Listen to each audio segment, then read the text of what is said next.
Adolf Hitler was about to make one of the biggest mistakes of World War II, and the man responsible had been dead for months. In 1943, British intelligence created a fake officer, a fake love story, a fake mission, and a fake set of invasion plans. Then they placed him on a corpse and delivered him straight into enemy hands. Within weeks, Hitler would move armies because of those documents. But before this story ends, you'll discover how a homeless man, a submarine, a forged romance, and one briefcase helped change the course of World War II. This was Operation Mincemeat. In 1943, Britain launched one of the strangest intelligence operations ever attempted. No secret weapon, no super spy, no massive army. Instead, the fate of an entire invasion rested on a corpse floating in the sea. An operation so bizarre that when people first heard about it after the war, many assumed it had been invented. It was called Operation Mincemeat. And before this story ends, Hitler will move divisions across Europe. Thousands of Allied lives will be saved, and a man who never existed will become one of the most successful spies in history. But to understand why Britain was willing to gamble so much on such an outrageous plan, we need to go back to the darkest years of World War II. By the beginning of 1943, the war had entered a new phase. The Allies had finally begun pushing back. In North Africa, German forces under Field Marshal Erwin Rommel had been defeated. For the first time in years, the Allies had momentum. Now came the next question. Where do we strike next? Military planners gathered in conferences stretching from London to Washington. One option was obvious. Sicily, the large Italian island sitting at the center of the Mediterranean. Capture Sicily, and the Allies could invade Italy itself, knock Italy out of the war, open crucial shipping routes, and place enormous pressure on Nazi Germany. But there was a problem. The target was too obvious. Even British Prime Minister Winston Churchill reportedly joked, "Everyone but a bloody fool would know that it's Sicily." And that was exactly the danger, because Adolf Hitler was not a fool. German intelligence expected Sicily to be attacked. German commanders knew it. Italian commanders knew it. Military planners feared that if the Germans reinforced the island heavily enough, the invasion could become a bloodbath. Thousands of Allied soldiers might die before even reaching the beaches. Something had to be done. The Germans needed to be looking somewhere else, somewhere far away from Sicily. And that's when British intelligence remembered an unusual idea, an idea originally written years earlier, one that sounded completely insane. Back in 1939, shortly after the war began, a British intelligence document known as the Trout Memo circulated among naval planners. The document compared wartime deception to fishing. Just as a fisherman uses bait to trick a fish, intelligence officers could use deception to trick an enemy. Most of the ideas were fairly normal. Fake signals, false reports, dummy military movements. But one idea stood out. Item number 28. The memo described placing misleading documents on a dead body and allowing the enemy to discover them. The concept was considered interesting, but also deeply disturbing. And for years it remained only an idea. Then the war changed, and suddenly Britain became desperate enough to try it. The man who pushed the plan forward was Flight Lieutenant Charles Cholmondeley, a tall, eccentric officer working with a MI5. In late 1942, he proposed a variation of the idea. What if a corpse carrying fake invasion plans could be delivered directly into enemy hands? The proposal eventually reached another intelligence officer, a lawyer-turned-naval intelligence specialist named Ewan Montague. Montague immediately saw potential, not because the idea was elegant, but because it might actually work. The more they studied the problem, the more realistic it became. The Germans had spies in neutral Spain. Spanish officials often shared information with German intelligence, and bodies occasionally washed ashore after aircraft crashes at sea. It wasn't impossible. It was improbable, but not impossible. And sometimes in war, that is enough. The first challenge was obvious. They needed a body, not just any body, the right body. Someone whose death would not attract attention.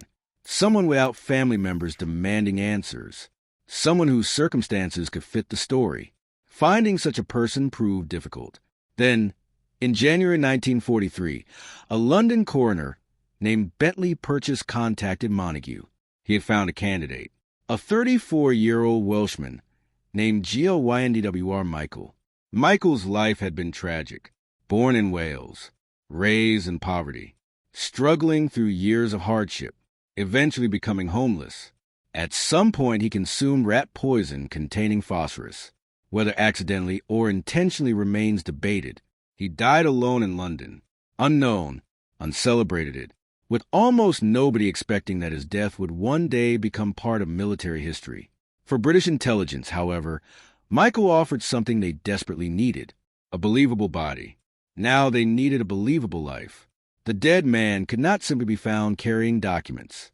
He had to become someone else, someone real, someone convincing, someone the Germans would trust. The planners created an entirely new identity.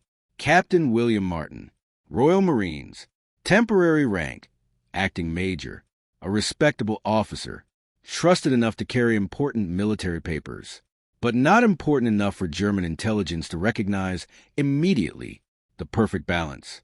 Now came the truly remarkable part. They began building his life, every detail, every habit, every relationship, every flaw, because intelligence officers understood something important. The strongest lies are built from truth-like details. Major William Martin needed proof he existed, so they filled his pockets with evidence. Not military evidence, human evidence, a receipt from a London jeweler, a bank overdraft notice, the stub of a theater ticket, keys, cigarettes, letters, tiny pieces of an ordinary life. Then they created something even more powerful, a love story. Martin was given a fiancée. Her name was Pam. She wasn't real, but her photograph was. The image belonged to Jean Leslie, a young MI5 employee. Love letters were written, photographs included, personal notes added. The relationship looked authentic, because it was designed to feel authentic. German intelligence might question military documents, but they would trust human emotion, because nobody expected fake invasion plans to come packaged inside a believable romance. And that was exactly the point. As preparations continued, another critical question emerged. What exactly should the fake documents say? The answer required understanding Hitler himself. British intelligence knew something valuable. Hitler was obsessed with the Balkans. He feared Allied attacks against Greece. He worried about losing access to important resources throughout southeastern Europe. If Britain could exploit that fear, the deception might succeed. So planners created letters suggesting that the real Allied invasion would target Greece and Sardinia. Sicily appeared only as a distraction, a feint, a secondary operation. Nothing more. Every sentence was carefully written, every phrase examined, because one awkward word could destroy the entire operation, and one believable sentence could save thousands of lives. By April 1943, Operation Mincemeat was nearly ready. The body had an identity. The documents were prepared. The invasion of Sicily was approaching. And somewhere in London, intelligence officers prepared to send a dead man on one final mission. A mission more dangerous than any he could have faced while alive. Because if the Germans discovered the deception, the entire operation could collapse, and Allied soldiers would pay the price. What happened next would become one of the most extraordinary journeys in intelligence history. A journey involving a submarine, a fisherman, Spanish officials, German spies, and Adolf Hitler himself. And the most incredible part? The operation was only just beginning. At 4:15 in the morning, April 30th, 1943, the submarine HMS Seraph surfaced off the coast of southern Spain. The sea was calm. The mission was entering its final stage. Inside the submarine was the body of GLYNDWR Michael. But by now, nobody on board knew him by that name. To them, he was Major William Martin, Royal Marines, a man carrying secrets that could change the war. Commander Bill Jewell ordered most of the crew below deck. Only a handful of officers remained. The canister containing the body was brought onto the deck. The lid was opened. For a moment, nobody spoke. Months of planning, countless meetings, and one of the strangest intelligence operations in history had led to this moment. Jewell reportedly read Psalm 39, a passage reflecting on the shortness of human life. Then the body was gently lowered into the water. The briefcase was secured. The tide was favorable. The current would carry Major Martin toward shore. The engines reversed. The wake pushed him away from the submarine. Slowly, the body drifted into the darkness, and then HMS Seraph disappeared beneath the waves. The operation was now completely out of British control. Everything depended on chance. If the body drifted the wrong direction, the mission would fail. If Spanish authorities became suspicious, the mission would fail. If German intelligence ignored the documents, the mission would fail. And if anyone discovered that Major Martin had never existed, thousands of Allied soldiers might die on the beaches of Sicily. Now, all Britain could do was wait. Several hours later, a local fisherman named Jose Antonio Rey Maria spotted something floating offshore near Huelva. At first it appeared to be debris. Then he moved closer. What he found was the body of a military officer. The fisherman alerted authorities. Exactly as British intelligence had hoped, the body was recovered. The briefcase remained attached, and soon Spanish officials began asking questions. Who was this officer? Why was he here? And what was inside the case?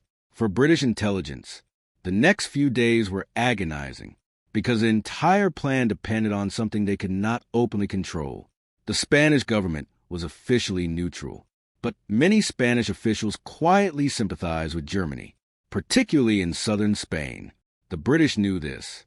In fact, they were counting on it. They wanted the documents to reach German intelligence, but they needed it to happen naturally. If the transfer looked intentional, the Germans would become suspicious. The deception would collapse. Meanwhile, British diplomats began performing their own role in the operation. They demanded the return of the briefcase. They sent urgent messages, requested access, applied pressure, acted concerned. Every action was carefully staged because the Germans were listening. British codebreakers already knew German intelligence, monitored many communications. The panic had to look genuine. The concern had to feel real. The British were essentially putting on a performance, one designed specifically for Adolf Hitler's intelligence network. Then came the moment everyone had been waiting for. The Germans took the bait. Through a network of contacts and agents inside Spain, the documents reached the Abwehr, Germany's military intelligence organization. Among those involved was Adolf Kloss, a German agent operating in Huelva. Soon copies of the documents were being examined by senior intelligence officers, and what they found appeared extraordinary. The letters suggested that the Allies planned major operations against Greece and Sardinia, not Sicily. Sicily appeared only as a diversion, a distraction, exactly what the British wanted them to believe. But would Hitler accept it? That was the real question, because Adolf Hitler had a habit of trusting his instincts more than his generals. Sometimes those instincts were correct. Other times they were disastrous. This time, British intelligence hoped they understood his thinking, and they were right. Hitler already feared a Balkan invasion. For years he had worried about Allied attacks against Greece.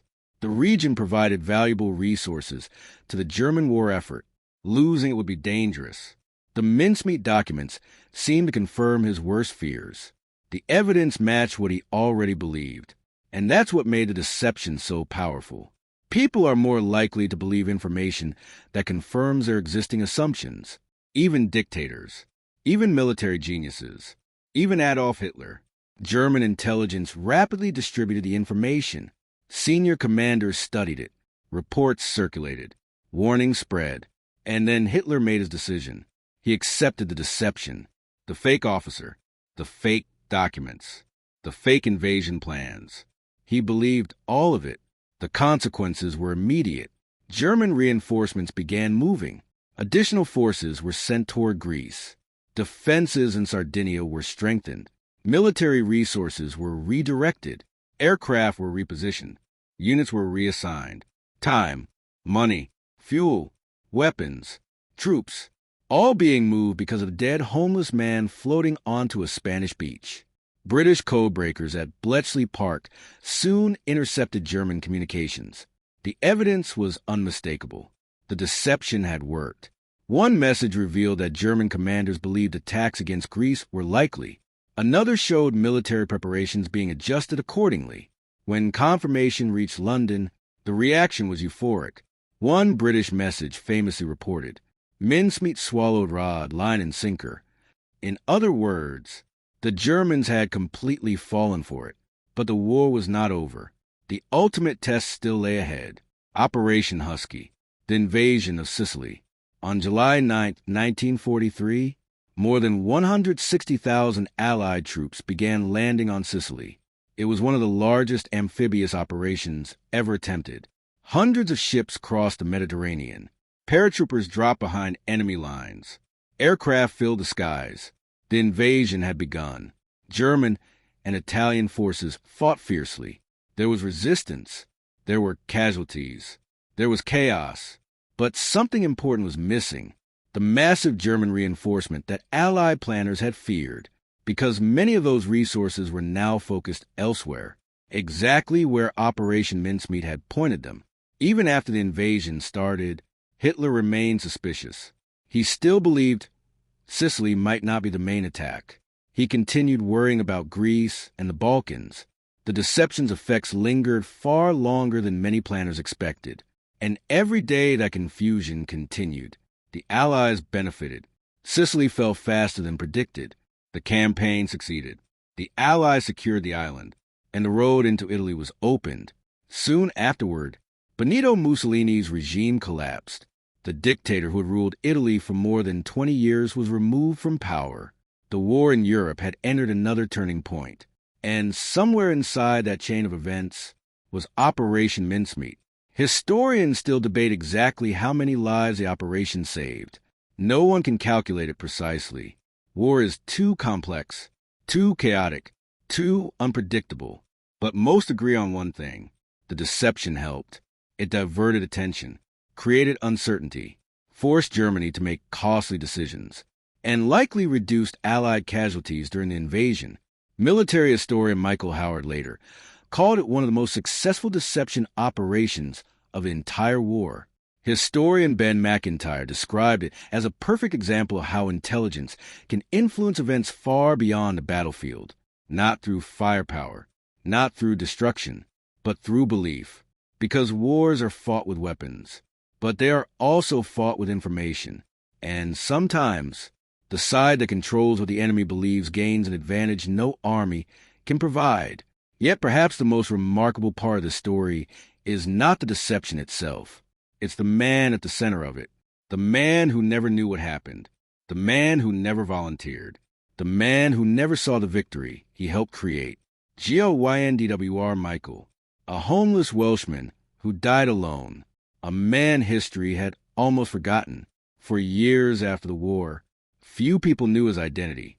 The world knew Major William Martin, the fictional officer, the imaginary spy, the man who never existed. But behind that legend was a real person, a real life, a real tragedy, and a real contribution to history. Today, in Huelva, Spain, his grave remains. For decades it carried the name William Martin. Eventually the truth was added. The inscription now acknowledges both identities, the fictional officer and the real man beneath him. Operation Mincemeat reminds us of something extraordinary. History is not always shaped by kings, or presidents, or generals.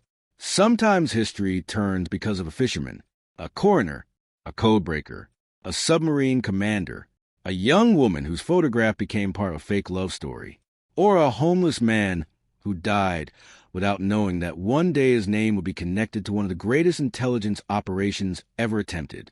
Because in 1943, Britain convinced Adolf Hitler to move armies using forged letters, a fake fiancé, a briefcase, and a dead man.